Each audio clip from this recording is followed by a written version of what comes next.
தேமுதிக திமுகவுக்கு போனதுக்கு பின்னாடி தேமுதிகவுடைய கடந்த கால கொள்கைகள், கேப்டன் விஜயகாந்தனுடைய பேச்சுக்கள், சகோதரி பிரேமலதா பேசிய பேச்சுக்கள், விஜயபிரபாரம் பேச்சுக்கள், தேமுதிகவுடைய நிர்வாகிகளுடைய பேச்சுக்கள் எல்லாம் இப்போ வலைதளத்தில் வந்துக்கிட்டே இருக்கு, குமிஞ்சிக்கிட்டு இருக்கு.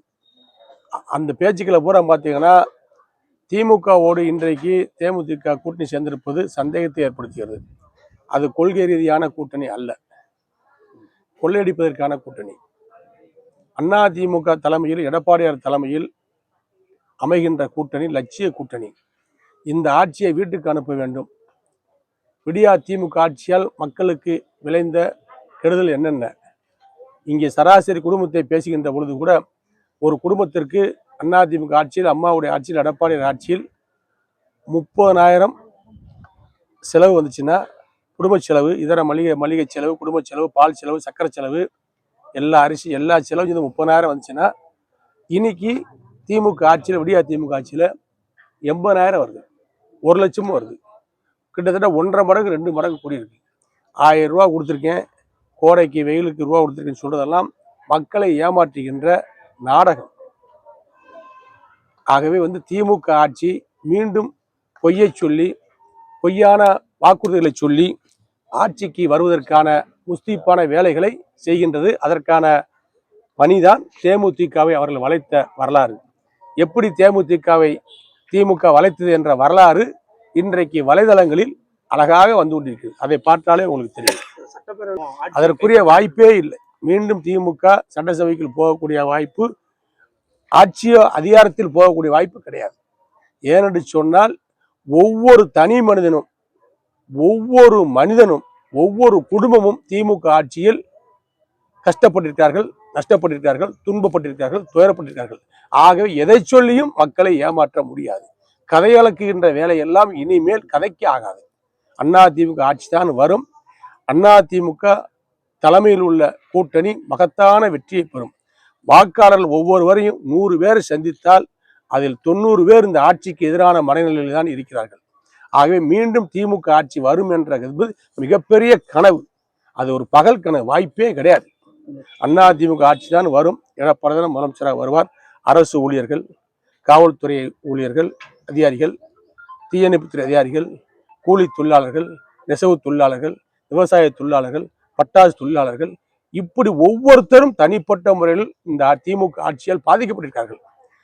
குறிப்பாக சொல்லணும்னு சொன்னால் இந்த ஆட்சியில் நிர்வாக சீர்கேடு, நிதி நிலைமை மோசமானதற்கு காரணமே திமுக ஆட்சியினுடைய நிர்வாக திறனற்ற ஆட்சி தான் காரணம்.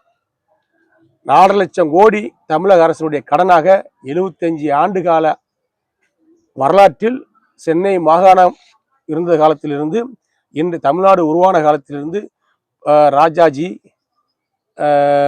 பேரறிஞர் அண்ணா, பெருந்தலைவர் காமராஜர், கலைஞர், புரட்சித்தலைவர் எம்ஜிஆர், புரட்சித்தலைவர் அம்மா, இவர்கள் காலமெல்லாம் சேர்த்து தமிழகத்தினுடைய முன்னேற்றத்திற்காக, கட்டமைப்புக்காக வாங்கிய கடன், உலக வங்கியில் வாங்கிய கடன் 4 லட்சம் கோடி.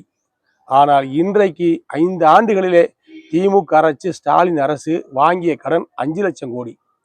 இது எதை காட்டுன்னு சொன்னால், திட்டமிட்டு பொய்யை சொல்லி மக்களை ஏமாற்றி கடனை வாங்கி அதில் லாபம் சம்பாதிக்கின்ற பணியை இந்த அரசு செய்திருக்கிறது. ஆகவே திமுக ஆட்சியின் மீது தமிழ்நாட்டில் படித்தவர்கள் மட்டுமல்ல, பாமரர் வரைக்கும் இந்த விஷயம் தெரிந்த காரணத்தினால் இனிமேல் திமுகவுக்கு ஓட்டு என்பது அளிக்கவே மாட்டார்கள். இது போன்ற ஒரு மோசமான ஆட்சியை தமிழக வரலாற்றில் இதுவரை கண்டதில்லை என்று சொல்லி சாதாரண குக்கிராமத்திலே மக்கள் பேச ஆரம்பித்தார்கள்.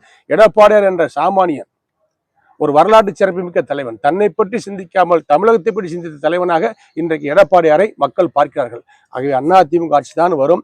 இன்றைக்கு இங்கே இருக்கின்ற ஒரு தாய்மாரை சந்திக்கும் பொழுது கூட சொன்னார்கள், எங்களுக்கு லேப்டாப் இன்று வரை வரவில்லை, தாலிக்கு தங்கம் கிடையாது, திருமண திட்டம் கிடையாது, வேறு குழந்தை பிறந்தால் பணம் கிடையாது, பெண்களுக்கான பாதுகாப்பு கிடையாது, எந்த விதமான நன்மையும் எங்களுக்கு கிடையாது என்று சொல்லி சாதாரண ஒரு தொழிலாளிகள், ஒரு நடுத்தர வர்க்கத்துக்கு கீழே வாழக்கூடிய ஏழை எளிய மக்கள் பேசுகின்ற வார்த்தையை நான் உங்களிடம் சொல்கிறேன். ஆகவே நிச்சயமாக இந்த ஆட்சி மீண்டும் அரியணை ஏறும் என்ற கதை தான் நடக்குமே ஒழிய நிச்சயமாக நடக்கவே நடக்காது. அதிமுக பாரதிய ஜனதா கூட்டணி அற்புதமான கூட்டணி, ஒரு மக்கள் நலனில் அக்கறை கொண்ட ஒரு ஆன்மீக கூட்டணி, தேசிய நலனில் அக்கறை கொண்ட ஒரு நல்ல அரசு அமைவதற்காக போராடக்கூடிய, வாழக்கூடிய தேமுதிகவுடைய நிர்வாகிகள் பேசுகின்ற பேச்சுக்கள் இன்றைய வாட்ஸ்அப் குரூப்பில் வலைதளங்களில் வந்து கொண்டிருக்கிறது. அத்தனை பேர் நொறுங்கி அதிமுகவில் இணைந்து கொண்டிருக்கிறார்கள். தேமுதிகவுடைய நிலைப்பாடு, அவர் எதற்காக கட்சியை கேப்டன் விஜய் அதை ஆரம்பித்தார் என்பதே நிலை மாறி அவர் இன்றைக்கு போய் திமுகவுடன் சேர்ந்து அதற்கான காரணங்களை சொல்லி பார்க்கிறார். அந்த காரணங்களை தேசிய முற்போக்கு திராவிட கழக நிர்வாகிகளும் தொண்டர்களும் அடித்தடி தொண்டர்கள் ஏற்றுக்கொள்ள தயாராக இல்லை. அந்த கூட்டணி என்பது அவருடைய வெற்றி என்பது பூஜ்ஜியமாகத்தான் முடியும். ஒரே வார்த்தை, எம்ஜிஆர் இந்த இயக்கத்தை உருவாக்கியது திமுகவை எதிர்த்துதான். எம்ஜிஆர் களங்கண்டது திமுகவை எதிர்த்துதான். எம்ஜிஆர் வெற்றி பெற்றது திமுகவை எதிர்த்துதான். புரட்சித்தலை அம்மா அவர்கள் களங்கண்டது திமுகவை எதிர்த்துதான். வெற்றி கண்டது திமுகவை எதிர்த்துதான். திமுக எதிர்ப்பான ஒரு ஆட்சியை, நல்ல ஆட்சி, மக்கள் ஆட்சியைத்தான் அம்மா ஆரம்பித்தார்கள். அம்மா அவர்கள் சட்டமன்றத்தில் இறப்பதற்கு முன்பு நடைபெற்ற பட்ஜெட் கூட்டத்தொடரில் ஒரு அறிவிப்பை வெளியிட்டார்.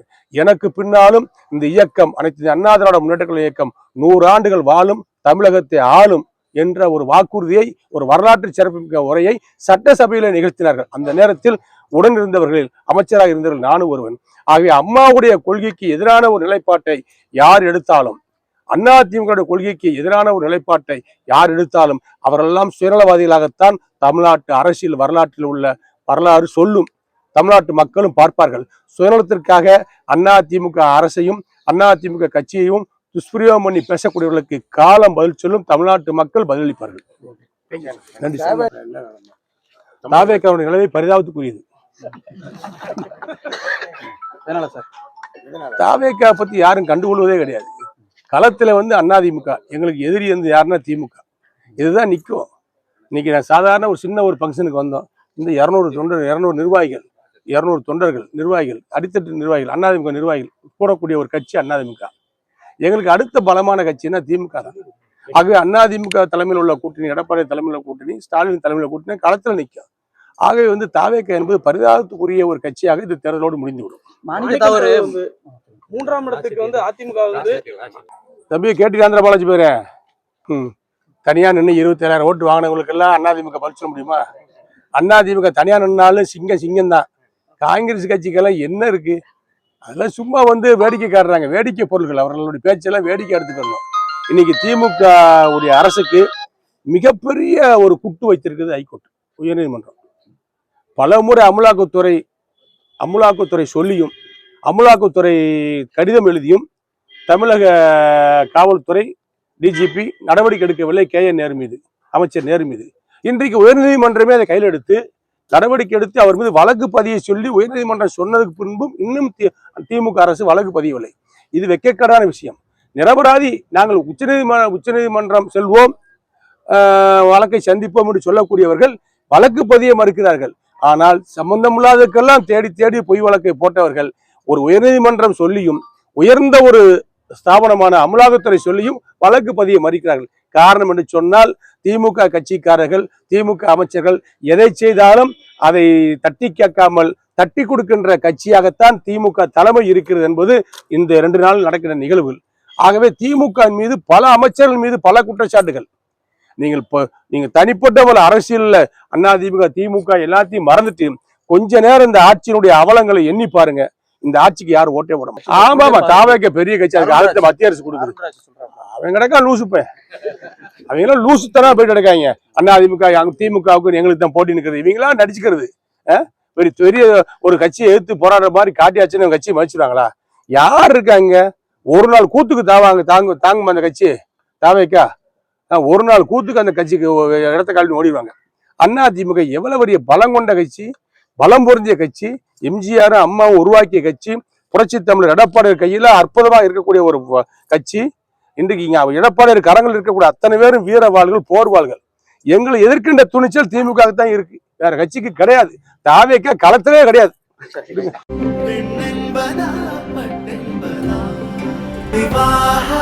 மணப்பெண்ணின் பிரத்யேகமான திருமணம் விவாஹா தி சென்னை சில்க்ஸ்.